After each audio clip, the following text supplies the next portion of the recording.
what this game or this expansion pack is going to be about. And like, as you just saw, a UFO just crashed in there. That is one of the things that this pack is about, UFO crashes, right? Sure. So we're right now driving the Lego McLaren Senna. I will attempt to pivot the camera around and Oh, that's drive. impressive work. Let's see if we can Nice. do it and not die. Nope. That's why we have the rewind button. Yeah. So that was never going to work. Yeah, The Senna, of course, it's an iconic car. It's iconic for Forza, being on the cover of Forza Horizon 4. Love the fact that it's here in Lego as well.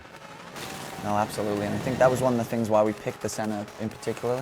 And as we could see from the E3 event, we've got that one-to-one there as well. Oh, yeah. So it's definitely an iconic car right now for this moment in time. And I think also it's just a strong partner that we've worked with. McLaren's really great. They lean in very hard. And we've been involved with this car and been shown behind the curtain since really early in the car's development. So that's been a really great opportunity.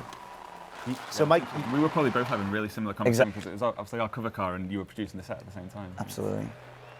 you got to give people sort of an overview of this world right here in this little bit of taste of all the different areas, yes. I guess. So we've already driven through like a forest, a desert, a dinosaur graveyard. This is the stunt park that we're in right now. We're going to head over through the city, into Pirates Cove. Yep. Of course, yes. So yeah, we'll navigate our way through these pirate ships, and then I believe we are going to jump into the football field, or the soccer field, I guess, as you guys might say. There we go. Oh, car soccer's back. We've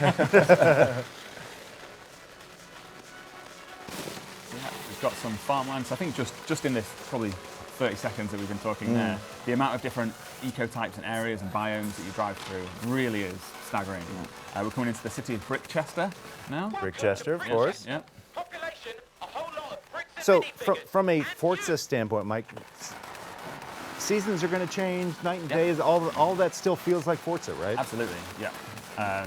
So full season changes, and that affects obviously the world, so snow will build up on the roads and what have you, but it also affects the models themselves. So where you see like these trees that are made of Lego, like the sort of top brick on those will become white, like there's a layer of snow covering them.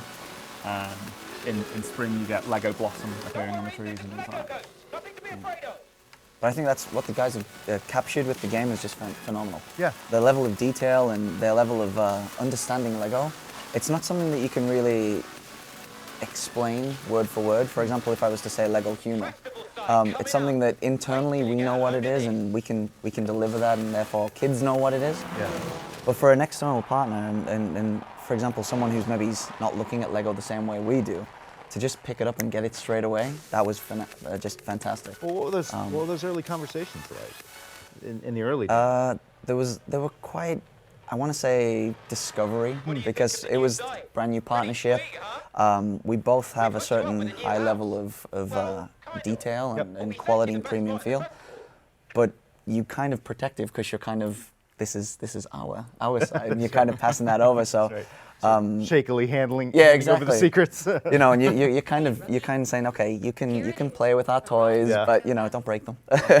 But no, I can't say enough positive things because they've been very respectful, and some of the details that they've captured is blew my mind. If you zoom in and you look at some of the details on the plastic elements themselves, You can see it right there. Exactly, they've captured the actual element numbers that you can see if you get a magnifying glass and look at the piece. It's just like they would be. Exactly, It's so it's cool. one to one, and even the way the labels are on the product, and the fact that they actually raised, and they've got that extra shine. The slight translucency on the red bricks. Yeah, it's sunlight fantastic. comes through them. You can see the edges of the stickers where they meet. It's just That's- every time I look at it, I smile. It's That's so the fantastic. car team being the car team, right? Yeah, Mike. Those guys are. I've never known anybody who gets so obsessed with the details, and they've treated these exactly the way they treat all the other cars in the game. In that, when it's a real car, they get the car, and they won't make a car unless they've seen it. Yeah. So they'll get the car, they take about 1,000 photos of it, and every little tiny detail, and they go to work recreating it in painstaking detail. And they've done exactly the same here, except it's easier because they can fit it on the desk. But Actually, what I really but like. every little tiny detail they wanted to capture just like they would if this was a real car. No, absolutely. What I really like that you guys did, which I don't know if it's common for Lego, because they smash these cars up in this game. You can do that. Your pieces will fall off. It's kind of really representing how you would play with it. When we were talking about it, like just getting these cars and kind of driving them into walls just to see how the pieces fall off. It's not something we would recommend, but the way that you can see that actually, when you're driving through and you're smashing through Lego trees and like the bumper piece falls off or the rear bumper or something, it's kind of the attention to details your team has captured is just, it's very respectful. It's really authentic. So Mike, where are we? Where do we start here? Once we've gone through the initial drive, where are we and what are we doing here? Yep, so we're just next to the festival. You can see all the festival stuff there. There's a Lego Ferris wheel. There's a Lego roller coaster over there. Right now we're on our, it's what will become our house, our master builder's house. At the moment it's just a base plate because we've not built anything yet. Yep. First of all, we need to go out and get some bricks so we can build a house. First things first. So Kira's going to explain that, but I'll go for it, Kira. Think of by completing brick challenges. Think of it like a big box of Lego to play with. The question is, which one will it be first? Great, thanks, Kira. So yeah, Kira said basically what I'm about to say, which is this is the brick challenge screen. So there's over 250, I think 278 individual challenges, and they span all kinds of Horizon gameplay. So there's stuff over here, which is kind of what you'd expect. So complete the Lego Festival sprint. So pretty normal stuff. But then smash 20 traffic cones in 45 seconds. Interesting. Not really asked people to do that before. Collect a bonus board. These ones are kind of discovery based. So find the football arena. Visit the dinosaur graveyard. And basically, what you do is you think, right, what do I want to do? Okay. Well, I'll give this one a try. So maybe I click pin. First brick challenge set. Let's do this. All right. Let's do it. Let's do it. And then we'll exit our house base plate. Fortunately, some clever designer has, and it wasn't me, I'm not talking about myself. Brilliant. has placed a load of cones here, which is a perfect demonstration of this particular challenge. So. And you pinned it so you can see the goal there. Yeah, and it ticks up as I go, so I can. Or rather, the number ticks up, but the timer ticks down. So I've got 12. Oh, okay, so this is timer-based, so some of these have a couple different win conditions. Exactly, yeah. So as soon as you do the first one, the timer starts counting down. That's one brick challenge down. Easy. And many more to go. Let's take a look. But what you'll see is what the team's captured really well, and we talked about this a lot, is when you're smashing those cones, it's not destroying the pieces. So you don't see the pieces get bent or anything. They're actually falling apart as the Lego really would. So I think that attention to detail is just really, every time I see it, it's funny. Absolutely. And so you're collecting bricks, Mike, as you go, for what purpose? So right now it says my current progress. Once I've collected 190 bricks, I'll start building my Lego house. Okay. So the first goal is build a house so that we've got somewhere to sleep at the festival. I think there's probably a good challenge to do first. So it's find the pit stop. Oh yeah. So should we go check that one out? Let's do it. And this is sort of a choose your own path through that. You can do whatever you want at any time. It feels like, as long as it's unlocked. Yes. That brick challenge, right? That feels very Lego to me to begin with. Of like, do what you want. You can follow the path, or you can just discover as you go. Yeah, absolutely. And when we were sort of designing this feature with the brick challenges, I thought a lot about the kind of emotional journey that you go on when you're playing with Lego, and I settled on sort of two key things. One of them is when you have a box of Lego in front of you and you just feel like I can do anything. I have complete freedom to do whatever I want and make whatever I want. But the other is more like when you buy a box of Lego, a set, and it's got instructions, and then it's quite a different experience where it's quite lean back, it's very soothing, very relaxing. But you go through those steps one after another, and at the end of it, you've got something really cool that you can put on your shelf or show off or whatever. And I wanted this to be able to capture both of those things. So on the one hand, there's all these bricks, and I can pick whatever I want and do whatever I want. On the other hand, I'm just really slowly, calmly, very lean back, very relaxing, just collecting bricks, and I'm working towards building my house and other things that we will build as well later on. You'll build your Speed Champions cars and things like that as well.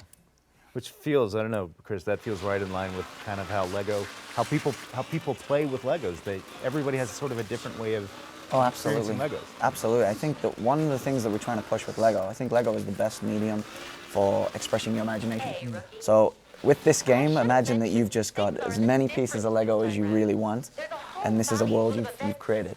And that's the thing is, we do supply building instructions, but there's nothing telling you that you have to follow those. You can fold them if you want. There's nothing wrong with folding them. A lot of people like doing that. Or you can just throw them out and completely build what you want to build with those bricks in the box, and that's cool too. Yeah. Whether you might buy a mini Cooper, that's fine. But what if you want to build that into a spaceship? Yep. What if you want to add wings on the side, or you want to add a big booster on the back? That is completely fine with us. It's whatever you want to do, whatever pops into your head, do it. And that's one of the things with this game is that you don't just play with Lego in a city format or in a Pirates format or whatever. You can do whatever you want, and this game captures that because, like right now, you're driving through a dragon or dinosaur graveyard. Sure. So that's okay.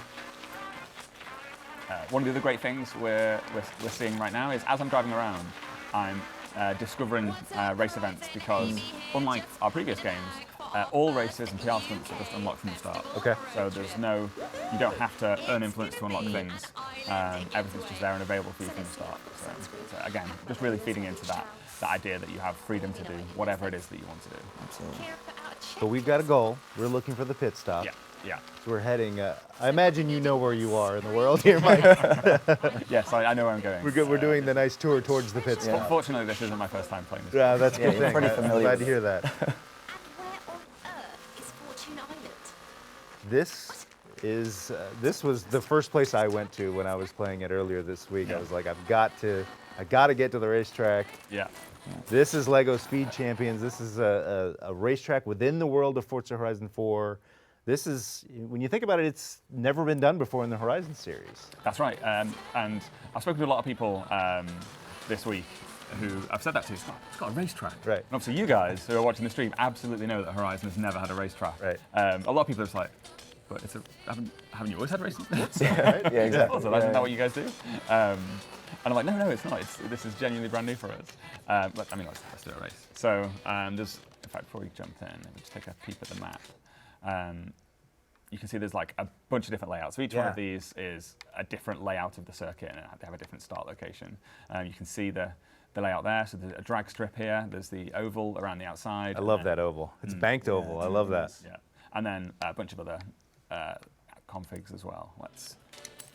So I imagine, Chris, this was kind of close to your heart. Being with Lego Speed Champions, did this feel particularly, dear to your heart when you were seeing it as it was coming along? Absolutely. I mean, it's very strange because I'm used to sitting not at my desk but under my desk playing with these things, trying to get in the mind of a kid. Yeah. And this was kind of like seeing my thoughts come to life. So I can kind of. It feels so familiar, even though I'm seeing it for the first time as this process is developed. Yeah. And that's kind of scary because you kind of think who's inside my head. Right. But Mike it's Brown's also great. inside your head. Exactly. But this is just great. I mean, the fact that now you can see these cars moving the way we want them to move, but also you can pretend that you're the minifig, you're the driver inside with the view settings. So that's just great. And the fact that there's so many different race types in this game, and that you can take our Lego Mini or our Lego Senna and race it against the real Senna that you guys have created, that's just, it blows my mind. So it's those are the Speed fantastic. Champions events. So they're like a special, like a showcase event where we have the Lego version versus the. Yeah. Very nice. Yeah. The Lego against the real world version. So which event are we doing here, Mike? This is the Lego Indy Circuit. Okay. So I just bumped it down to 2 laps. But, so as you can see, all of this is made from Lego. So it's Okay. But of course, it's not a case of we've shrunk our world down to the size of Lego. Really, I guess the story of this is the Horizon story, the Horizon Festival rather, with their seemingly infinite bank balance, have contacted Lego and said, hey, we want to do a festival about Lego, and then they've blown up Lego to fit into Horizon's world. Yeah. And that's what we're seeing here. That was actually one of our biggest conversation points when we were developing the game was, what is the right size to do for Lego cars in a racing game? Because we don't just do one type of race car at Lego. We've got the Speed Champions cars, which we've decided to go with. We've got Creator Expert cars. We've got Technic cars, which we have with the Bugatti. But what we felt was that the minifig is very important because that is the character. So you can then see that in the car driving. So that was really important. But we talked about how can we scale these cars and make them look kind of correct when they're next to the real life versions. So Lego, of course, is a fixed medium. We can't just reshape the whole thing to be exactly one-to-one. But that's kind of the humor and the fun and the authenticity about Lego. So, yeah, we ended up on this scale, which I think everyone's quite happy with. And yet we still got a great cockpit view. Yeah, exactly. Yeah. When we very first started the discussions, I remember I had the Lego LaFerrari. I just had it on my desk as a desk toy. And I had my phone. I was trying to fit my phone camera inside the cockpit to take a video, so that I could kind of get an idea of what it looks like to look out of the cockpit of one of these cars, and trying to like really butcher that car to fit my phone inside it. But it is a pretty authentic experience. One of the best parts about this this view is the fact that the minifigure, if you look closely at the minifigure for all the Lego fans out there, the arms just move up and down. Of course. So they can't go side to side. You can't grab the steering wheel. When you play in this game, it's completely authentic. So you'll see, as the steering wheel's turning, you'll see the hands just coming up at each side. So the attention to detail, Lego, exactly, yeah. The attention to detail has really been exact. So we have the Mini here.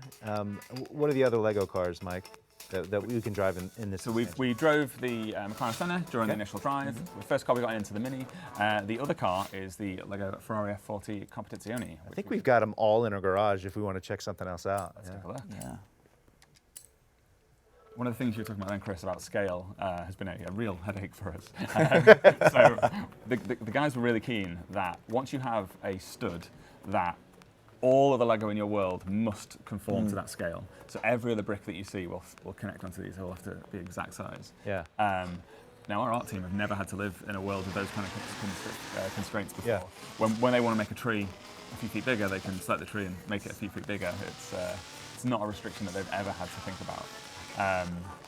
And it was very, very difficult for them because, first of all, tools were not set up to do that at all. And second of all, it's like every time they're trying to dress up these scenes and make it look beautiful, there's a new restriction for them in place. And I think the funny thing about it is it goes from being a problem to, in fact, once you see the final thing, it just makes sense. It's like because we've stuck to that rule perfectly across the board, it makes the world make sense. All the Lego feels believable, even though what we're looking at here is barely believable because of the financial cost that will be associated with making this happen. I love the fact that you brought that up because even though these are Lego trees, you still kind of instantly understand which ones you can drive through and which ones you can't. Yeah.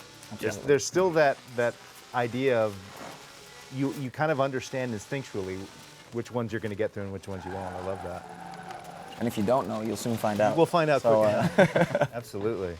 So where are we now, Mike? We are on the west of the map over here. In fact, we should look at the map, shouldn't we? Yeah, absolutely. Yeah. So this is the map. I know you guys watching are probably very interested to get a good look at it. Ordinarily, when we make a map, it's actually a top-down render of the world, and then some of our concept artists go in and do paint overs and stuff to sort of fill in the blanks. But it's very much just a snapshot of our world. But this time, Rich Evans, one of our graphic designers, has built this brick by brick in the Lego Designer, which is a tool I think they use for the Lego movies, isn't it? Yeah, absolutely, yeah. But don't let that make it sound like it was any less a gargantuan task than it would be if you was doing it with real Lego, because you very much have to go into like a little window, select the brick, place the brick. Yeah. It's still very, very manual. And he built this out of 180,000 Lego pieces over the span of many, many weeks. Wow. Yeah, so we're quite lucky that we have any graphic design work done at all. Because but one of the things I love about this as well is he's had to recreate like the large-scale Lego sets. Yeah. So that roller coaster is actually a Lego set that you can buy. It's one of the Creator Expert ones. But because this has a different scale for the map, he's had to recreate these sets that you can buy, but in sort of micro scale. Wow. So you've got like, that dinosaur I think is one that you can buy as well. And things I love as well is he has never broken any of the Lego rules at any point. Like if you look, the city is actually not on the grid, it's slightly rotated. Yeah, it's kind of askew there. So you would say he's cheated. But actually, in the Lego Digital Designer, he's placed that city model on top of one of the turntables, and then rotated it ever so slightly so that it would still work if that was real Lego. Which wow. I can imagine Chris, he was on the phone with you guys all the time, like, can I do this? Can I do that? Like, what's allowable here? Well, no, that's the thing, is that this is a perfect example of the guys showed this to us, because this was just an idea, and they showed us a portion of the map to see if this was the right direction. And it was one of those things where you saw it and you're like, do you work at Lego? Because they just captured it perfectly, and they knew things that we didn't have to teach them. So it's, every time I look at this, I love the map because you see little micro builds of things. Or little uses of elements in new ways. So like one of my favorite parts is next to the pirate ship, you use a minifigure accessory element, which is normally like that one there.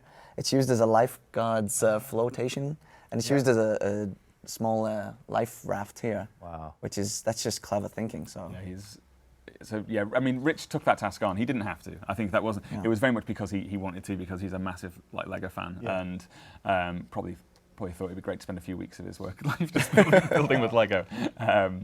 But it's like. But we've got beauty zones like you would have on the main Forza map. I mean, there's all sorts of little details here that people can experience. Any particular favorites for both of you that you think people should check out right away when they play the expansion? Oh, that's a good question, actually. So I think the stunt park is really cool. I think there's a lot of gameplay and activities and stuff. There's a cross-country race that goes through it, which is just bonkers. Yeah. Should we drive over there? Should we check it out? Let's go take a look. Yeah.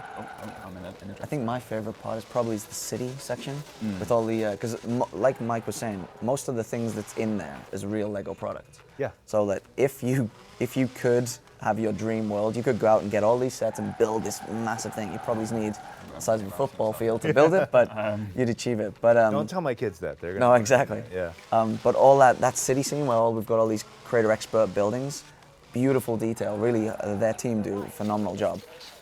That is fantastic, because that you forget for a second that you're in a video game. You think you've stepped into a Lego world. So that's beautiful. Still smashing through things to get where you need to go quickly. Absolutely, that's part of the fun. And there's that example of the big trees. You can't hit those. Can't knock over those big trees. So I'm just doing a Trailblazer, as this pack has Trailblazers, which were a new feature we added in Fortune Island. They're a lot longer this time. This one has me having to navigate around the city, which is going to be tricky. With all of the things you could have added to this map, you have so many different. Lego has so many different, I guess you'd say, worlds to explore and things you could put in here. What was that process like of no, we need a desert, we want to have the racetrack, we want to have the city. Like, I can imagine there could have been any number of things that you wanted in here. How did you decide what needed to be here? Yes, that was a really interesting kind of experience and process.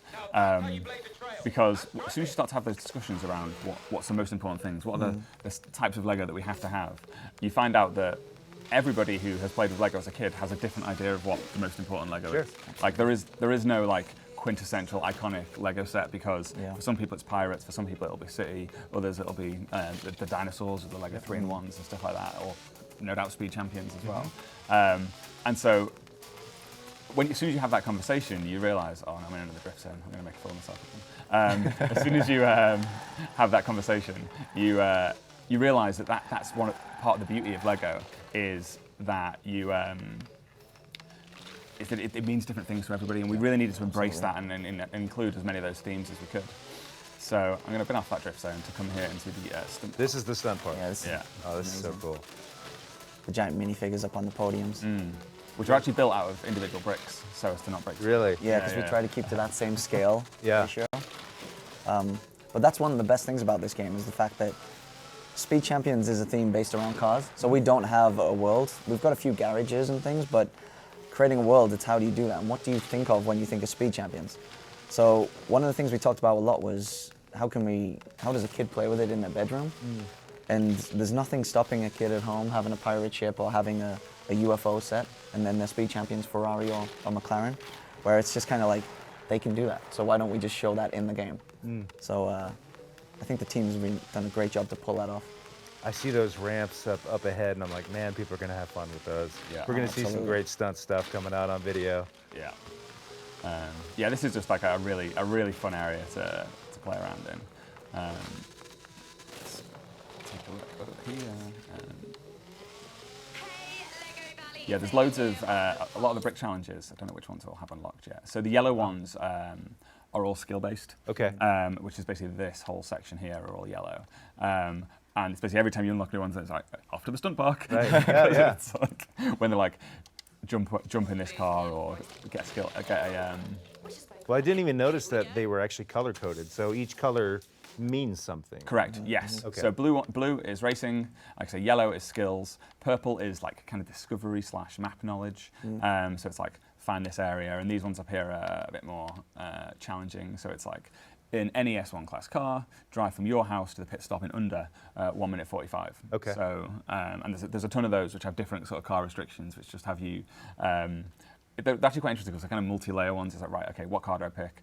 What tune do I use? How do I set it up? Okay, right now I need to plot that route and find out which way the designer wants me to go, to get there under that time. So they're kind of interesting. Red ones are PR stunts, and green are like collection discovery ones. Got it. Yeah. Do you have to do all of these to complete your house? No. You'll in what we term like soft complete, which is basically you've unlocked everything and everything's available to you now. No, you can actually skip out entire sections if you wanted to. So, for example, if you didn't want to do racing, you just wanted to explore and do all the free roam stuff and skills, you could do that, and that would be enough to get you to soft complete. And similarly, if you were not interested in skills, then you could leave that one out, but you'd have to do some racing and stuff as well. So. To 100% the game, you need to do 100% do bricks. yeah. That's what 100% means. But in terms of just like completing it and unlocking everything, you don't have to. You can skip out whole sections if there's stuff that you're not really interested in. I see that SDL Rob is maybe asking the most pertinent question of all today. He's asking, is everything is awesome on the radio station? That is a very important. That is an amazing question. Let me tell you about Everything is Awesome.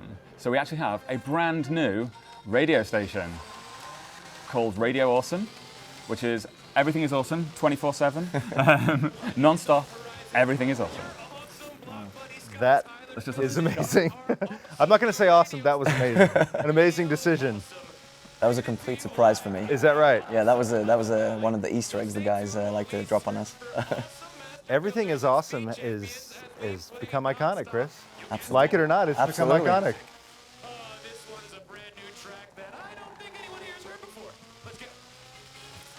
And so you got the DJs there. Yeah. So, exactly, so all of the other DJs from the other Horizon stations are guest DJs on Radio Awesome.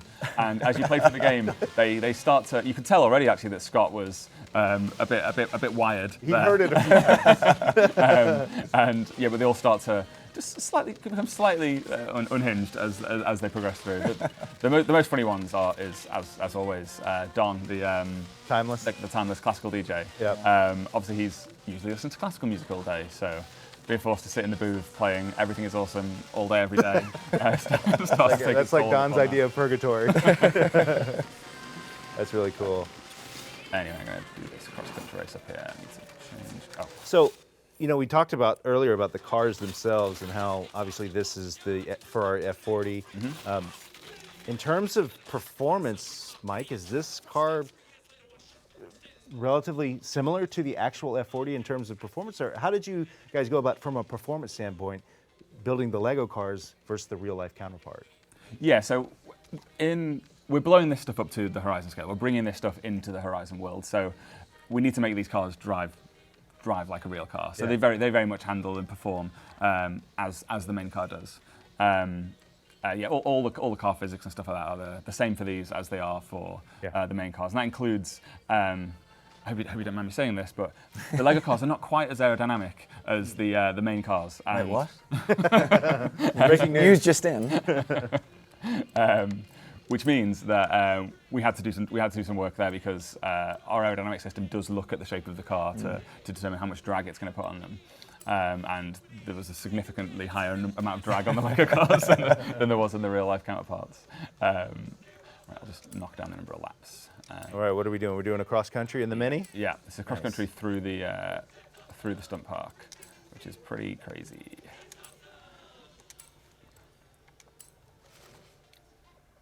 All right. Well, this is. I know people in chat are going crazy over this. Like they want to see the map again. Actually, from what I've heard, okay. They're loving the map. Right. We'll finish this race and we'll take another look. Okay. Yeah, absolutely. I'll do a pan across it, and I'm sure someone will gif it up or chop it up and put it on the forums. Yeah, absolutely. Cross country in a rally-ready Mini. Let's do it.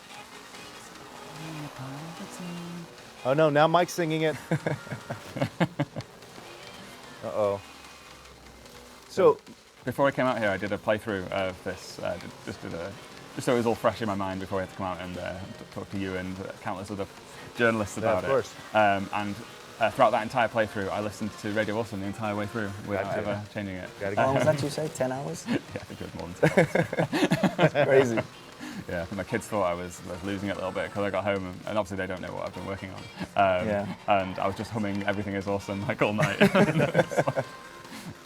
So for Forza fans, Mike, can you drive the quote-unquote regular cars in this world, and vice versa? Can you drive the Lego cars on the mainland? Absolutely, yes. These cars work just the same way as any normal car. So as you can see, there are real cars in here, and yeah, you can take these cars over to the mainland as well. Cool.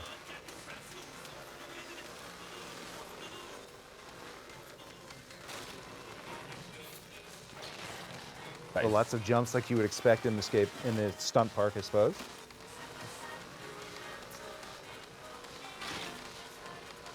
I love how you really don't slow down that much when you run through the piles of bricks.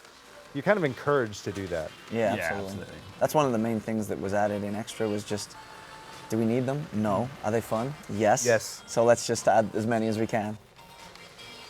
It's interesting, Chris, you were talking earlier before the show began about how this is a sort of different project for you, and I guess is it fair to say Lego in general? Because Lego video games have been around for a long time, and you've worked with other companies, but this feels a little bit different from those games. Oh, absolutely. I mean, we've got a large back catalogue of different video games we've worked on with some great partners.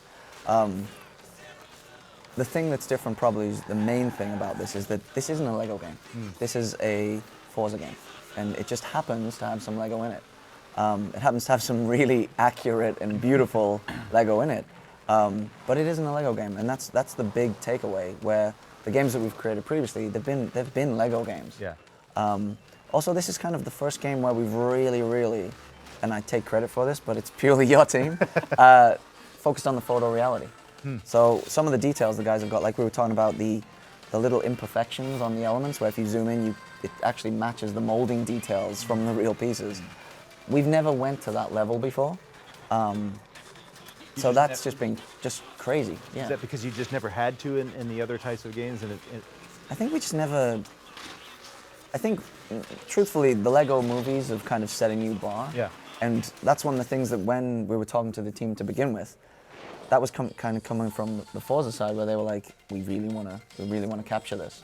And we kind of were just saying, if you can, do it. And then, because it's such a, it's not just one big block like you would with a real car, but it's kind of every single piece. And I think in like each car there might be 200, 250 pieces.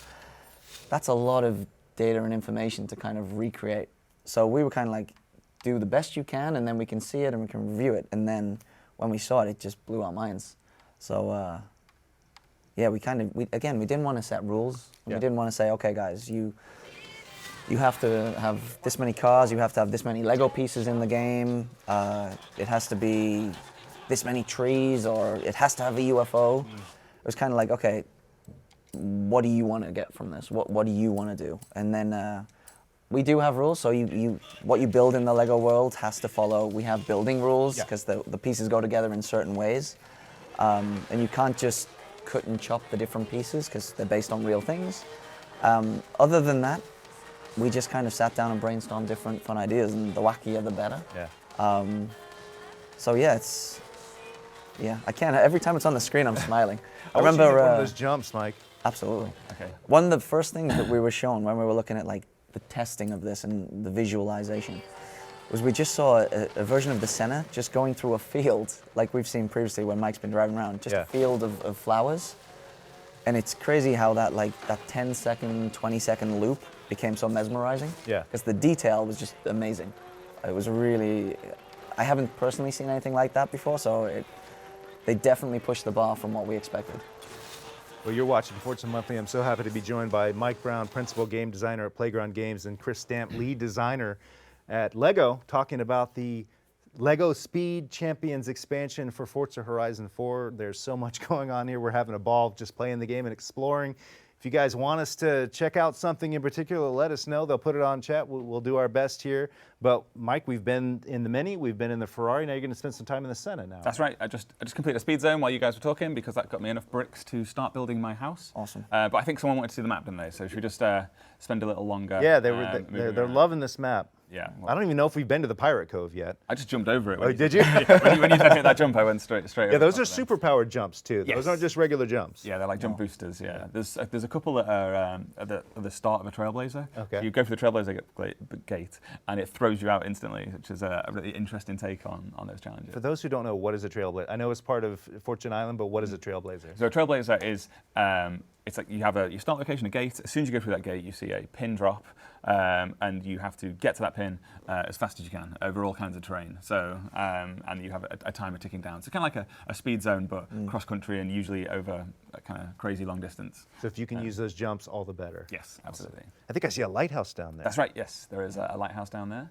A little lake. This is a forest that you can drive through all of that stuff. There's couple of little villages and things. Yeah. I see clouds there, Mike. Do we have weather in the Lego world? Yes. Yes. So yeah, full day-night cycle, full weather cycle. Yeah. Snow in winter, rain in spring. This down here is the airport. Ooh, so is that a drag strip? That is a drag strip. Oh, let's go there. Let's go check out the drag strip. Yeah, as I said, there's Brickchester. Okay. Has a pretty crazy road layout when you zoom in. But yeah, so that's Brickchester. There's a desert over here, which includes the dinosaur graveyard, the crashed UFO. Area 7052. Is that a product number, Chris? That's right. That's right? That's the model number of the UFO that we used. So. Of course. Yeah, what we try to do with Lego is. I was going to try and keep that as a secret, but yeah, it's out there now. Breaking news. Now, what we try to do with a lot of our Lego sets is, because we've got a large adult audience, what we call the AFOLs, adult fan of Lego. Nice. And when we do these big modular buildings, or when we do, even little sets, in some maybe of the stickers, we'll put like a little Easter egg. So if it's a city police car, the registration plate might be like the designer's initials and date of birth, or something like that. Or I know in a few Speed Champion sets on the registration plates, I know like I've got like my parents' initials and date of birth, and there's little Easter eggs you can drop in there. Or it could be maybe like your nickname at school, or your best friend's daughter's name. Or there's little things that we tried to do. So that's exactly one of them, which is I can't believe you gave that away. But that's great. Sorry. But that's to spoil okay. It. Yeah. There's a lot of things like that in this game, so you're gonna have to play it to find out everything else, I think. Absolutely. All right, this is the Senna. This is, of course, the cover car for Forza Horizon 4, but built in Lego form. Yeah. Amazing. Some of the coolest details about this is the brake lights. The brake lights, absolutely. But when you watch when the braking stuff, that the spoiler adjusts just like it would on the real car. Yeah. It's so fantastic. All right, let's go build a house. Absolutely. Oh, going to the beauty spot instead of a house. Oh, that's right. We've collected enough bricks, right? Yeah. That's fantastic. Oh, yeah. So we'll. Check it out. But it's worth looking at anyway, I think, just because it is a very nice looking area of the game. Like I say, that is a roller coaster set that you can buy. Actually build that, yeah. But here you can go and ride it whilst you're visiting the Horizon Festival.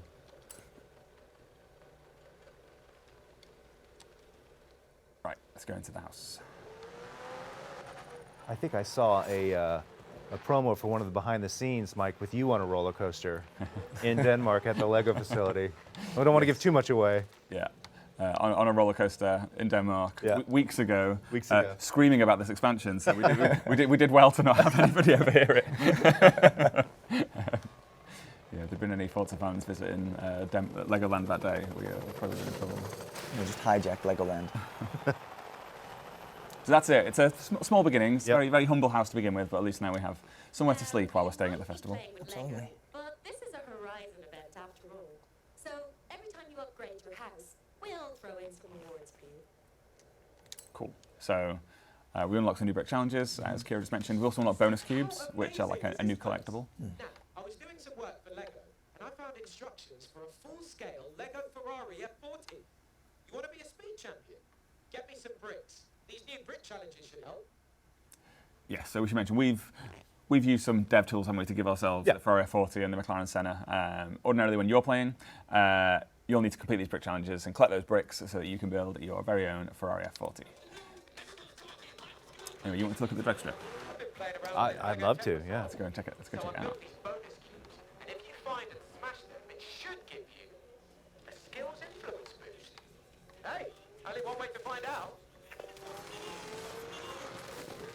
Of course, Lego Flowers. Yeah. It's classic. It was literally a little video like that we saw first. That's and the it was one? just like, yeah, I think it was like yellow flowers in the field, and just seeing this car just constantly plowing through them. Yeah. Also, one of the cool things about this is if you go into the drone mode and stuff, you can chase the animals. You can never catch them, but you can always chase them, which I know is a big popular thing. Well, the same AI technology that allows the chickens and the sheep to avoid cars is present here in the cows and pigs, I would imagine, Mike. Yes, absolutely, yes. There's, okay, so this is new, I haven't seen this. This is the cubes? This is a bonus cube, yeah, these are new collectibles, so you hit them, they break apart. Nice! And check it out. I made them so that they rebuild themselves. Who's the master builder now? So, as Jamin pointed out just then, they not like bonus boards. They reappear. So once you've got them, you can if you come back to that area later, they'll have been put back, which just means they work a little bit differently. We have challenges for getting different numbers of them, and they're super satisfying to break up, and you get some influence every time you do. So, well, should we? These are some Lego cows here. Love it. Very nimble. Yeah. Should we do one more race maybe? Do you want to do a drag race, or should we? Let's show off the drag race. Okay. Yeah, let's do that. Here we are. Oh, there's those cubes again. Yeah. There's something very satisfying about shattering those cubes. I like that a lot. Rochester Airport drag strip. Hello, Horizon. Oh, let's just see what Don's saying. Thompson here. I've been asked to increase hype for Radio Awesome. I have to say this. So let's get ready for some awesome-tastic news. We've just seen that our first driver has started construction here in the Lego Valley. Very awesome. Thoroughly practical. Now, I must say, I do not approve of this next song. Gosh, no, it makes me sick. But I've been told I'll get double pay if I do, so here we go. Typical Don, just enthused about everything.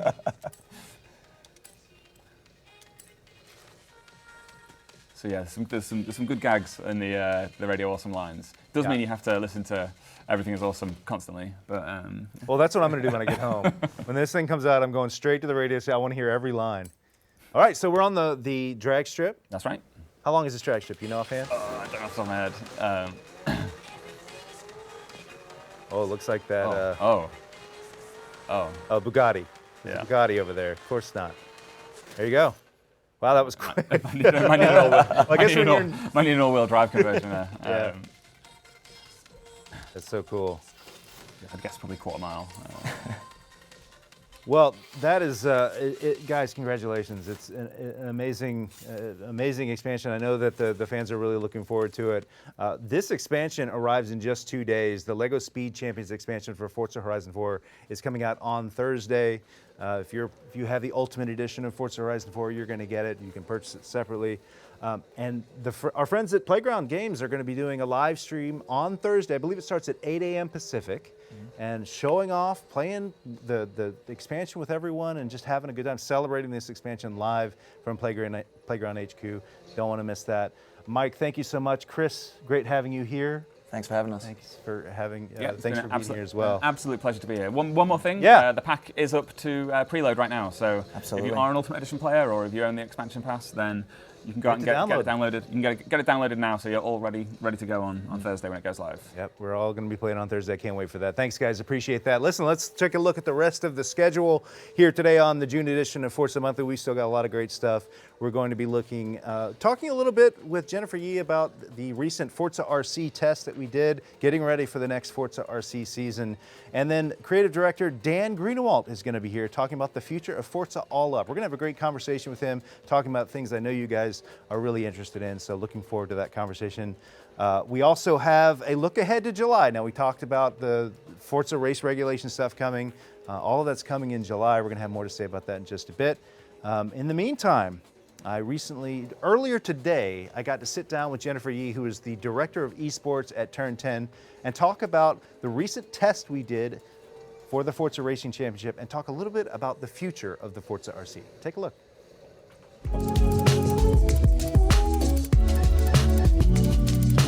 Hey everyone, welcome. We're out on the balcony overlooking LA Live, overlooking the Microsoft Theater. We're here with Jen Yee, Director of Esports at Turn 10. That was a long sentence. How you doing, Jen? Great, great. I thought that was a great sentence. Yeah, I almost ran out of breath, but I nailed it at the end. Awesome job by me. Jen, it's so great to have you here for the first time on Forza Monthly. Yay, finally. For those who don't know, you've been with Forza RC since the very beginning. Where did you come from? How did you get to Turn 10? I actually joined Turn 10 right after Forza Racing Championship was announced in June of 2016. And it was an amazing journey at Microsoft because I had come from almost 5 years on Halo, working very closely on Halo esports. So during that time, when I started back in 2012, it had been a few years since Halo had really driven esports events or programs in any big way. And so it was really exciting to kind of come in, do the Halo Infinity Challenge, the Halo 4 Global Championships, and it just started rolling and it continues to roll today. So it was really exciting to do that. But then in talking with Dan, I saw that there was an amazing opportunity, a huge potential to bring motorsports into esports. I think that the opportunity between traditional motorsports and video games, there's a natural sync there, it feels like. It's completely natural. It makes sense. The potential is incredible. And the focus really becomes on our community, right? On the drivers and the teams that participate. Because the cars, we have beautiful cars in the game, but they don't come with drivers. Right. So in our program, the drivers, that's where the focus becomes, is in the community and the competition and the aspirations and the inspiration that they bring. And you came in at the very beginning, Forza Esports and the Forza Racing Championship has come a long way, culminating in sort of last year when we had a really busy season, maybe I guess you'd say our first full season of Forza RC, right? How do you look back at the 2018 season? Oh my gosh, I can't wait to do it again. We learned so much. I think that having the opportunity to develop and deliver on our first long format competition gave us a lot of insight that we would never have had just running really short 4 or 6 week seasons. So we're really eager to take what we've learned and move ahead. So it's been a great time. Were there things coming out of 2018 you're like, we've got to address these things going forward with Forza RC? Yes. After the season ended in October of 2018, we spent a couple of months really aggregating and analyzing a lot of data. And then we spent the last several months, since the beginning of this year, really looking at all of the feedback that we'd gotten from the community, and that's drivers and viewers, even our talent and production crew. Everybody had a lot of feedback to give us, and it was amazing. We take feedback from the community very seriously. It took a long time to get through that because there was a lot of feedback. As you can imagine, we've got a large community and they all want different things. And so sometimes we get feedback that was literally contradictory from each other, right? I want this. No, I want exactly the opposite of that. Right. So it took us a lot of time to work through the feedback and kind of determine the things that we had to go focus on to improve our program. And so we came away with things like adjudication, observation, format. Those were some of the variables that we went and needed to go improve. It's funny, when you talk about community feedback, you're going to hear every angle from community feedback, but you also have a vision that you want to sort of, that's your North Star, it feels like. So it feels like across Forza that there's always that mix of, we want to do what the community wants, but we also have a vision here. Exactly. We want to keep Forza Racing Championship alive and well and healthy 5-10 years from now. We want to be able to build motorsport careers in video games. And to do that, we have to keep our eye on the ball from a business perspective, and really balance that though with what our community needs and desires. And sometimes those two aren't, they're not congruous, right? Sometimes they come well together, and sometimes we've got to figure out how to massage that all together. So the feedback that we'd gotten was really helpful because we came out of the 2018 season believing certain things and then finding the feedback telling us something else. We said, okay, well, how do we balance that against the business that we've got to go build. Yeah, makes sense. Well, the first step of that in 2019, besides all the work that you guys did behind the scenes, it sort of culminated in this test just a couple of weeks ago in Burbank, right? We had a Forza RC test. Tell me about that. It was a wonderful experience because we were able to bring 16 of our drivers in. We were able to test variants on format, variants on adjudication and observation, and it was the first time that we had driven a focus around team competitions. It was amazing. I think between getting to know the drivers, which was really fun, and getting to see how team play develops with the different formats that we created, we definitely learned a lot and took away. And I think that you're going to see an evolution happening, more iteration happening now as a result of that. Yeah, the format to me is what I think viewers would be most interested in. We tried a little bit of everything, some really interesting formats that we'd never done before. That's right, we did. We tested 4 or 5 key formats. And what happened is over the course of the week, we were able to whittle it down to what we felt were probably the most fun in terms of teams building out strategies, as well as just being fun to watch for viewers. So the 2 that we ended up testing the most over that week, one was called Budget Cup. These might not be final names, but that's what we called it. It was Budget Cup. And what we did is we assigned an allocation of PI to the different teams, and they could use that to decide what cars they would select and build for the races. The other one that we tested a lot around was multi-division / multi-class. Sort of a hybrid of both. Yeah, it was kind of a hybrid of both. Yeah. And that one was really exciting to watch. I think for both of those, what really made it exciting was the interactions between the team and the coaches. That element brings in some really great, not only listen-ins, just to see how they think while they're driving, but also just a lot of strategy. And the fact that we had teams is different. Like previous years of Forza Racing Championship have always been about the individual drivers. We've had sort of a team wrapper around things in the past, but this time around, at least in the test, it was all about teams. It was all about teams. And I think there will always be a place for individual drivers to test their skill, to kind of learn to progress. But when we think about where the strategy and the entertainment, the fun of just seeing this come to life, the teams just light it up in ways that you don't really expect until you see it. I mean, even just interactions between drivers on a team. It's fascinating. Yes. Just to watch that interaction between the drivers and their coaches and sort of looking over and seeing what the other teams were doing, like thinking about what cars they were going to use, was fascinating. It was, and there's an element here too where the coaches provided, they were an avenue to provide valuable feedback, to work with us on the formats and adjudication. They're a really great touch point sitting between our group and the teams. So I think not only from a competitive perspective is it going to be exciting, but just from a business perspective and building the program, it's going to be a great way to kind of work together. And I have to touch on adjudication. I know that was a big issue for us in the past. I have to say, I came away really just sort of wowed by what I saw at adjudication in this test. Yeah, I think there might be 3 people that are disappointed that we don't have 40-minute adjudication waiting times. Yeah, just when they're making dinner. That's right. Yeah. That's right. But we are incredibly excited. So I think, there's a lot of advancements in technology, which allows us to create advancements in process. And that's been amazing over the last year because that's what's really helped us drive for a much cleaner, smoother adjudication process. FRR played a big role in helping us make calls much faster. So we basically got adjudication down to finishing it. I think the longest adjudication we had during that whole week of the test was maybe we finished 2 minutes after a race ended. And that was the longest one that we had. Now, we're not in the clear. That's right. Right? We still have more iteration to do. We did get a lot of great feedback from the teams, so there's more iteration work to be done, but we feel like we have a really solid template coming out of the test week, and so we're really thrilled about that. You mentioned Forza race regulations. It's probably worth touching on how that evolved over the course of the week. Forza race regulations obviously in development right now within Forza Motorsport 7, but we were there to sort of put Forza race regulations through its paces with Forza RC drivers, and we learned a lot there as well. Yeah, we did. Again, invaluable to do these tests with our drivers directly and get that feedback. So I think the week started out and I don't think FRR was anyone's best friend at the start of the week.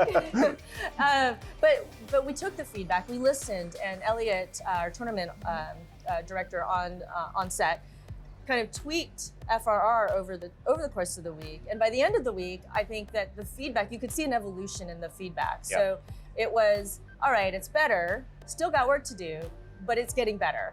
So it was really great to come away knowing that we could take the feedback and action that. That's right. To improve what we're doing. Well, we've done the test. I guess the question everybody wants to know is, when are we going to hear more about Forza RC? I know we've learned a lot. There's still things happening, but when will we hear more? Are you going to hold me to it? Well, I'm not going. They might. All right, I'm going to say August. Okay. Thank you so much, Jen. It was great having you here. Enjoy the rest of E3. Brian, back to you on the couch.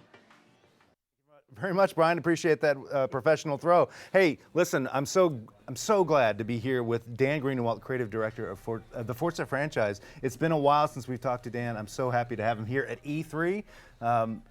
Now, you might remember Dan was here just a few months ago on Forza Monthly. Hi, Dan. How are you? Hi, I'm well. How are you? Here. Yeah. Actually, before I get to the questions, let me ask you about a tweet that you made last week. Am I getting in trouble now? Yes, you're going to get in a lot of trouble here. No, actually, it was a tweet that you made about it had been 10 years since you were first on stage at E3. I think it was Forza Motorsport 3, right? Yes, it was. What do you remember about that? Well, you know, this all actually started because somebody asked me how many times I had hit that big stage. I was, you know, giving a couple of pointers to somebody about like things that make it a little bit easier for me. Yeah. And I realized I'd been on that stage 7 times. Wow. I mean, it was really kind of shocking. But yeah, it'd been 10 years. It was the first time for Forza Motorsport 3. Yeah. And, you know, it's a thrill of a lifetime. I mean, it's really incredible. Physically, it feels like jumping into a bucket of cold water. Is that right? It is, yeah. The crowd, huge crowd. You know, people are so excited. The fans are going crazy. Yeah. You know, and that one in particular, we were unveiling the Audi R8 V10, which is a I cover car, Yeah. and the R8 V8 had been out, but the V10 was actually kind of new. And you know, a bunch of Forza fans. I got to walk out with like dry ice, and I mean, yeah, like true rockstar moment. Exactly. And you know, I'm just a game developer. You know, it's not like this was a very different moment for me.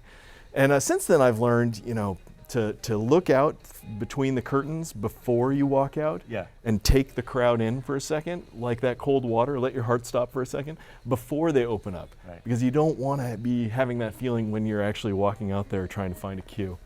It's an incredible thrill ride. Did you have any idea at that point that you would be doing it 6 additional times after that? I never thought I'd ever do it again. So I was trying to take it in, like just live this moment, be in the moment. I'm probably never going to do it again. Just enjoy it and really try and deliver for the franchise. Yeah. You know, I mean, there are things to read, right? You know, there's the teleprompter and all of that. There's lines to deliver. And I think every time I've screwed it up in some fashion, you know, flubbed on some line or what have you. But yeah, I was really trying to focus on just do the best job I can for the team. I knew everybody was watching. And everybody at home. I know, exactly. Yeah. And we had, oh my God. So have you heard about the blue screen demo? I can't remember. With the original Forza? Well, tell the story either way. Oh my God, so scary, so sad. So we were working on Forza Motorsport 1. Yep. And we're a small team. You know, we founded just as like there were 4 of us that came together and made this pitch. We were a really small team making Forza Motorsport 1. We were going to go to CES, and at CES in Las Vegas. Yeah. Yep. Bill Gates was going to be playing the game. It was a big deal. It's a simulator. You know, all of this, and you know, there's a thing called demo demons, right? You know, you just get demons into your demo, and you're going to have a crash or some issue. And sure enough, during the demo, it crashed. But it didn't just crash. Oh no! It blue screened. Yeah. And all of us were crowded in this conference room watching it. We're all excited. You know, we worked so hard on this, and Bill Gates is actually going to be showcasing our game. Yeah. And then it blue screens, and you could hear a pin drop in the room. You know, all of us, our stomachs were through the floor. And Conan O'Brien, I think, was the one hosting it. And he looks at the camera, he says, well, I think about 1,000 people just lost their jobs. We looked at each other like, oh, yeah, maybe he's right. Yeah, that was the worst demo experience I've ever seen. And I guess, knock on wood, I hope it never happens again. But well, it's hard to believe that was 10 years ago. But here we are in E3 2019. And this is a different E3 for Forza. I mean, obviously we have the Forza Horizon 4 LEGO Speed Champions expansion, but this feels different for Forza. How's this E3 resonating with you? Well, you know, I think I kind of have to take a step back and look at all the changes that are happening in the industry. You know, the gaming industry is changing with subscriptions as well, you know, like Game Pass Ultimate and technologies like xCloud, the console, Project Scarlet being discussed. I mean, there are so many new things. E3 has just never been the same. You know, I remember what E3 was like 10 years ago. Yeah. And it was really about the holiday titles, being able to get ready, you know, get marketing ready. And now there's fans here, you know, everything just kind of shifted around as the industry changes so much. And so it's different for us as well. We've changed our focus at Forza to being not just about products, but actually being about community, you know, building communities with our products. And that changes the message we've got. So you look at, you know, at Forza Horizon 4 and this Lego expansion, that's two outstanding communities we're hoping to bring together. You know, I've got a couple of kids and they're going to go crazy for this, right? I mean, being able to just explore this Lego world in Forza Horizon 4 is great. And that's how we're going to create new communities. You know, car lovers, gamers, bring them together. So it's a long-winded answer, I know, but I just think about how this industry is changing and how Forza is in a great position to build communities that bring cars into the next decade. And this is just the start of it. It's crazy. We're talking about the fact that 10 million people have played Forza Horizon 4 like since launch. That is incredible. It's Game Pass. It's all these things coming together. It feels like. How do you look at 10 million people play? What does that mean for you? Well, it's a huge number. I mean, which is great, but at the same time, it's about giving experience to these players where they can sort of, I guess, self-select into their own little communities, you know, drag racing or drifting. You know, people that really loved the Hot Wheels expansion in Horizon 3 are going to love this Lego expansion, right? So having these places where you can go explore and find your passion for cars and games, it's great. With Game Pass, we got a huge addition of players that came in. It just seemed to add on. You know, Horizon 4 was already a big hit, and then Game Pass just like adds a layer of people on top of it, which is amazing. So huge community, passionate group. I love it, and it's really the future. You know, these communities are how we're going to even change our development process. I mean, it's all about building communities, fan passion, delighting our players, player-centric design, and even in Horizon 4, you see that. You know, the seasons. And the series that are coming in and new features that are coming in, you know, like wall ride fixes, right? Like these are things that are based on what we saw, how our fans are playing. So that kind of fan response and fan building is going to be at the center of how we build communities moving forward. I want to touch on the fact that you said communities, plural, not just the larger community. Obviously, there is a larger player base that is the Forza community, but you're talking specifically about these sort of micro pockets of communities that happen because there's so many things to do in a Forza game. Absolutely, and across the Forza world, you know, so there's Forza Horizon and Forza Motorsport, but even within each of these games, there are self-organizing groups. And it happens in the real world too. You think about drift communities or, you know, Lemons and these other grassroots motorsport things in the real world, those are self-organized. And the same thing happens in our games. We get self-organized communities in our game, passionate about some aspect of the game where they can be with their friends, brothers, sisters, family, kids, or meet new people, or just, you know, tool around and explore and have a good time. But yes, it is different communities with different motivations for why they game. Now, you mentioned Forza Horizon 4 as an example of a game that is continuously evolving with Forza feedback from the community, but there's also Forza Motorsport 7 has been, like, we've never stuck with a motorsport game this long before introducing the next thing. I think there's a lot of lessons that we've learned from that as well. What's your perspective? Yeah, we've done something like 30 updates for this game. It's a ton of updates, and some of them very substantial. They were big updates with new features coming in and real development with the community.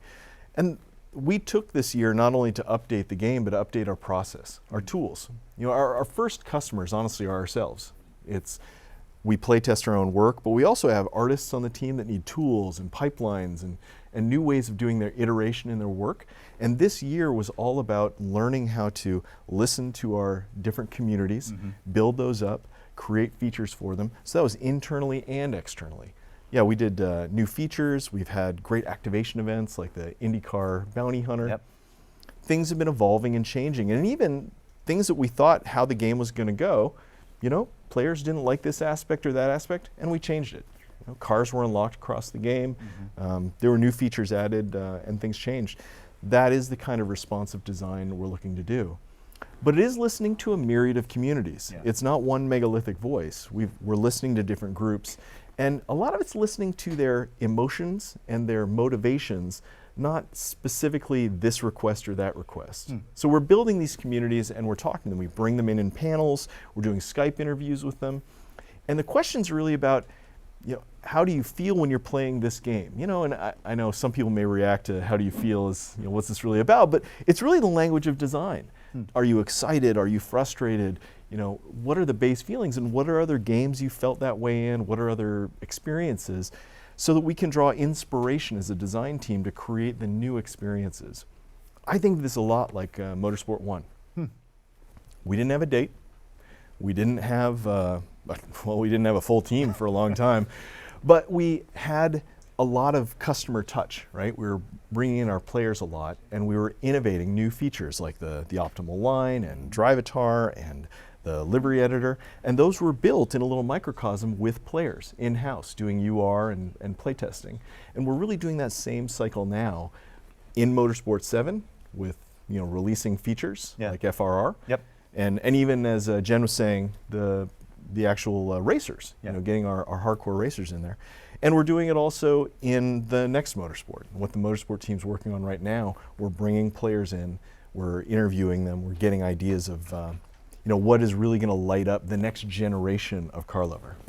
Well, there's any number of directions I could go here. Yeah, I know. I talk. I want to, let's focus first on, you mentioned Forza Motorsport 7 and Forza race regulations. To me, it's really emblematic of this kind of approach you're talking about. FRR had the first private beta. It's currently in public beta. There's all sorts of things that we've developed to be able to make changes along the way to rule sets and things like that. Where does FRR stand for you and as emblematic of where we're heading? Well, I think there's the process of bringing communities and trying features and changing them over the course of the week. It's called RITE testing, rapid iteration testing. Yep. So there's that process, but I think there's the larger aspect of playing with features in Forza Motorsport 7 as a test bed for features we want to carry forward and look at in our games moving forward.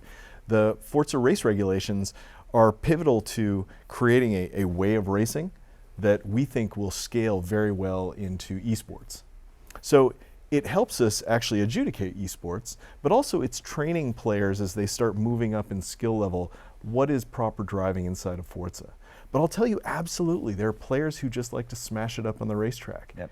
That's okay, we just need to keep them in a different place. Not in a bad place, but a different place.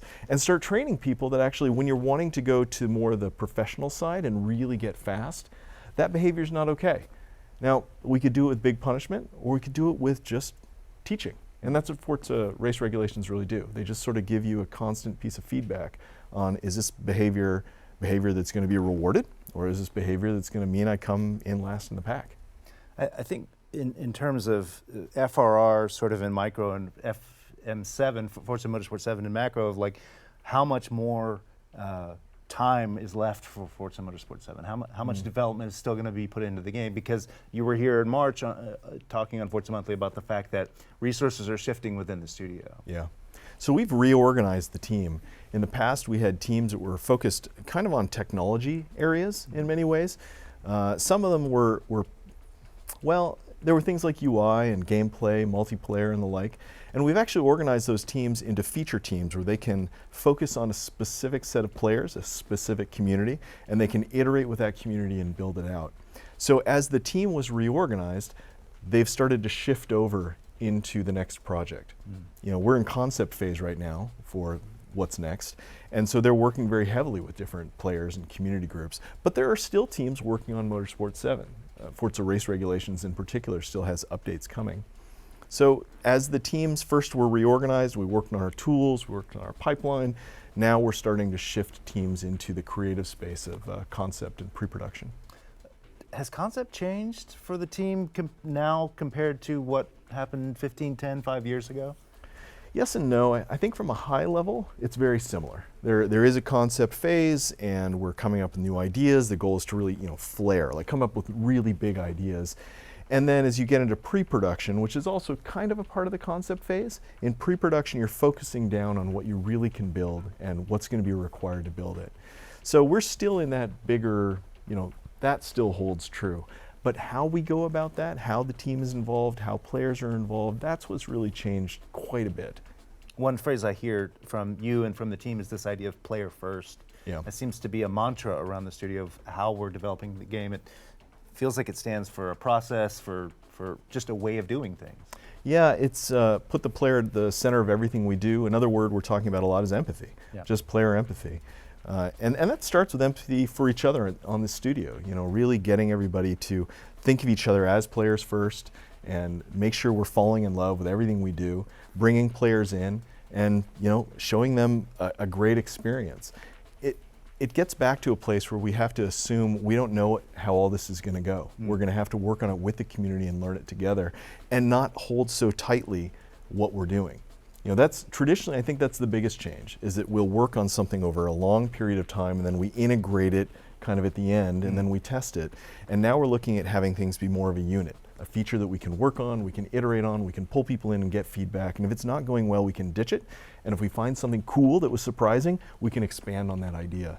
That is what's really changing here. But that's about putting the player at the center of everything we do, having tremendous player empathy, and yeah, build a community through a player-first approach. When I hear that, I can't help but think about timelines. And I know we haven't announced anything, but when we're still in concept, we're very early in the process, and we're trying to do something very different, it feels like we're not ready for timelines yet. We're not. It's interesting. With Forza Motorsport 3 in particular, it was very important that we had a date, called a date, hit a date. With Forza Motorsport 1 and 2, both of those games slipped. It was incredibly trying for the team. It was hard on all sides. And with Forza 3, we put in place a process that allowed us to call our date and hit it.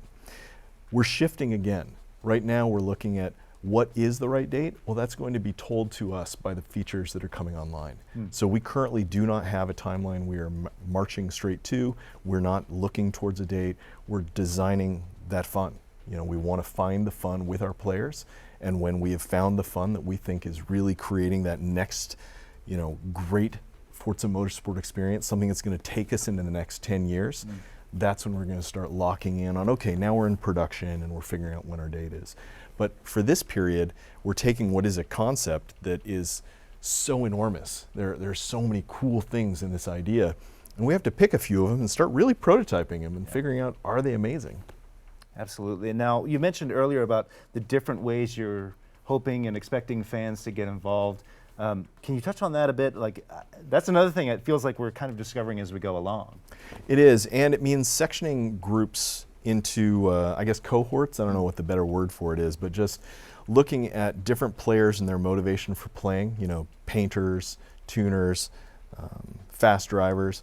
Some of those groups are already in our community, and they're the easiest ones for us to reach, but we still want to reach them in new ways. So that means talking to them on Skype, bringing them into panels, interviews, but even surveys, things like email surveys where we can get feedback on why they game and what's really important to them. But there are other communities as well that we're looking to build.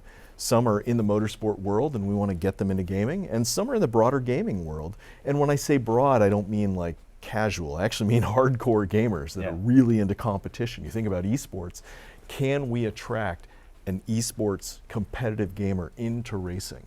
And create the next level of race car driver. We're kind of blessed in that we can draw retired drivers from real world racing, and they can race in our world. And we have this host of really fast racers in our community. But I also want to be bringing in competitive gamers and competitive teams from other genres. What are the experiences that are going to light them up? Well, as you can tell, there's things that we still need to figure out in terms of how we want players to give feedback. But actually, there's a way you can give feedback on what we're doing right now. You can join user research surveys. Dan sort of mentioned it earlier. If you guys can bring up the graphic, we'll show how everybody who's watching can get involved. You want to be a part of shaping the future of Forza? Sign up for the Turn 10 feedback program. That's aka.ms/Forza feedback. Now, these are the user research surveys that you were talking about. What is a user research survey? You know, it could be something as simple and as esoteric about some game that you may not think has anything to do with us. We just ask you how you play it and how you like it.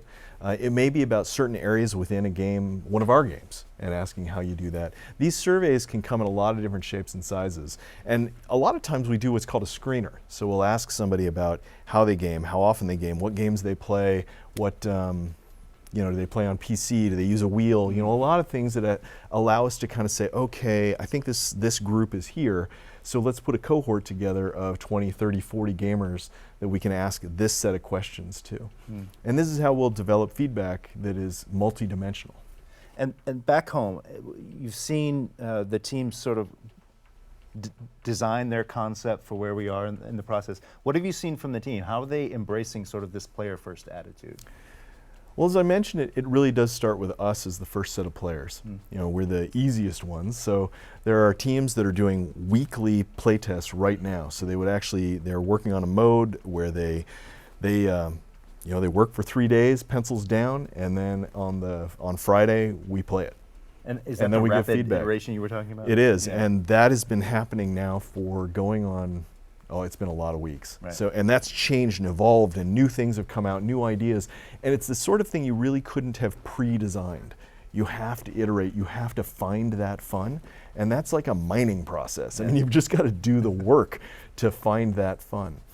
So we've got teams doing that. We have teams that have been, coming up with new concepts that they could bounce off of people, and so that's in some ways called a zero res or a low resolution prototype, where you can just go talk to somebody about it. And you're not trying to pitch it, you're trying to explain it, and then you get initial feedback like, oh, that reminds me of that game. I always hated that. Or, that reminds me of this experience and I love that. And you're getting initial feedback that you can then branch the design and take it further. What are you excited about of the next, say, year? Well, the team is growing. Both physically and I'd say also in our outlook. I've seen more passion and excitement coming from the team than I ever have before. And it's like this renaissance of great ideas. And at the end of the day, it's actually not the ideas themselves that matter. It's the team and it's the culture. And if the team's healthy and the culture is creative and supportive and empathetic, the ideas will flow. And that's what I've seen in the last year, but it's still changing. And I'm excited to see where it goes next. The team's in a great spot. And I'm seeing this across other areas as well. The Horizon team as well has been looking at how they listen to the player, do iteration, how they move into that player-centric space. So this isn't just motorsport, it's across the entire franchise. Well, one thing that isn't directly Forza related, but we saw you in the Project Scarlet video that was on stage at E3. We saw Chris Tector, who's also part of Turn 10. How are you thinking about Project Scarlet right now? It's a huge announcement for Xbox. It is, and Project Scarlet's part of a suite of things that are coming out of Xbox that are great for our vision. The vision, you've heard me say it, but shape the future of automotive entertainment. And I think we are in a unique place to be able to do that. Car culture's changing, gaming culture's changing, and we sit right at the heart of it. It's an incredible time to be a racing gamer, and it's an incredible time to be a racing developer. We're right in that heart. And things like xCloud, so streaming, that's a new technology that I think is going to open up a lot of doors for us. But also the success of Game Pass, and we talked about Forza Horizon 4 and how it brought a whole bunch of new players in. Well, Project Scarlet's another one of those things. It's a piece of technology. As Phil said on stage, it's going to be in the heart of everything we do. We've made an engine now in Forza Tech that is incredibly extensible. So it can work on high-end gaming rigs, and we're bringing the min spec down all the time. When we do iterations, we're doing more testing and config to try and make it so more people can play the game. xCloud is going to allow even more people to be able to play the game because it's going to be more device agnostic. And, Project Scarlet is so powerful. I mean, Chris and I have been involved in this for quite a long time, and it's incredibly exciting. But it's about building a franchise that can be played by everybody, everywhere, whenever they want. I mean, I know that was said on stage, and I don't mean to sound like I'm just repeating those words, but it's real. Like, that's really how we're looking at it. How can we bring our experiences to so many more people? We build this massive community, and Project Scarlet's right at the heart of that. I mean, as Chris is famous for saying, the highest quality pixels. Highest quality. And I know people kind of go after that, but he is absolutely correct. You know, you think about a video stream, right? A 4K video stream actually has compression on it, but when we're doing real-time rendering of 4K pixels, they're uncompressed. So actually, we don't have compressed pixels. That's right. On a high-end machine, and so that's where it's true. They are very they're high quality pixels, and with a really powerful console and all these advancements in speed, there are new experiences we can do, and these are experiences we can bring to a much broader group of players. Well, it's going to be fascinating to sort of be part of that and to share it with the Forza fans of you know, whatever the timeline is. It feels like we're going to have a lot to discuss over the next X number of months, years. It's going to be fascinating. And we've got to learn how to do that too. Yeah. So, you know, we historically have been a very secretive studio. You know, we kind of work on our thing, and we're at the heart of a lot of Xbox initiatives and a lot of cool technology, and we are technologists, so we like working on that. Yeah. But we're looking to turn the page, you know, really change into a new world where we're much more open with our community and, you know, build the game with them. And I don't know how that's going to go. I know it's going to be cool, it's going to be exciting, and I'm more fired up about my career and, you know, working in this space, coming to work every day, than I have been in a long time, just because the touch with our fans is so awesome. You know, yeah, it's going to be great. It's cool. Yeah, and so really encourage you guys. You saw the link earlier to get involved with the user research surveys. More to come in the future as we continue to shape the future of Forza. Dan Greenawalt, thank you so much. Thanks, Brian. Appreciate it. All right, now we are about to wrap up here for the June edition of Forza Monthly, but let's look ahead to July. The July show is going to be on July 1st. We're going to have all sorts of cool news, including the Series 11 update for Forza Horizon 4, which is just around the corner, as well as more updates for Forza race regulations. I can't wait to share that. We're going to have some special guests talking about the future of FRR. It's going to be awesome. I know you guys are going to like it. So that's coming up on July 1st, right around the corner. We're just a few weeks away from another edition of Forza Monthly. It's awesome. We also want you guys to get involved. We talked about that idea of you signing up for user research surveys. We're also want to do some Q&A with you guys next week, with the next edition of Forza Monthly. Here's your way to get involved. You can submit your favorite question to aka.ms Ask Forza, and that is a place for all of your questions. We will take our favorites and answer them as best we possibly can on the July edition. But there you go. We love having live questions from the chat as it happens, but if you want to get your question in, whether it's about the next Forza, whether it's about Forza Horizon 4, what have you, put it in the thread. We're going to take our favorites and answer them next month, so I hope you guys get involved with that. Now, Forza Monthly is almost over, but we are just getting started with this chat, with this stream schedule that we have going on the rest of the week. It's a busy week. It's E3 2019. Let's bring it up. This is maybe the largest stream calendar we've ever had. Look at that. My God, I can barely get through it all. It starts tomorrow. With the Tuesday Drive. John Iwan is going to be doing his thing on the Tuesday Drive, and then we are live from E3 2019 from the Microsoft Theater, checking out the Forza Horizon. You're going to watch fans from all over the world play the Forza Horizon 4 LEGO Speed Champions expansion. Don't forget, on Thursday, we're going to be live from Playground Games. I believe it starts at 8 a.m. Pacific. With the LEGO Speed Champions expansion for Forza Horizon 4. They're going to be playing it live the day it comes out. You guys won't want to miss that. Lots of fun there. And we've got all our regular shows going on in addition to lots more from the show floor at the Microsoft Theater. So a lot going on. You don't want to miss it. It's all happening this week. Forza /Forza, whether you're on Mixer, Twitch, or YouTube. Amazing. I want to say thank you to everyone who was here, including Dan Greenawalt, including Mike and Chris, and of course Jennifer Yee. Thank you so much for watching this episode of Forza Monthly. We'll see you on July 1st. Until then, see ya. Bye, everybody. Thank you.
Save on new game content with Xbox Game Pass.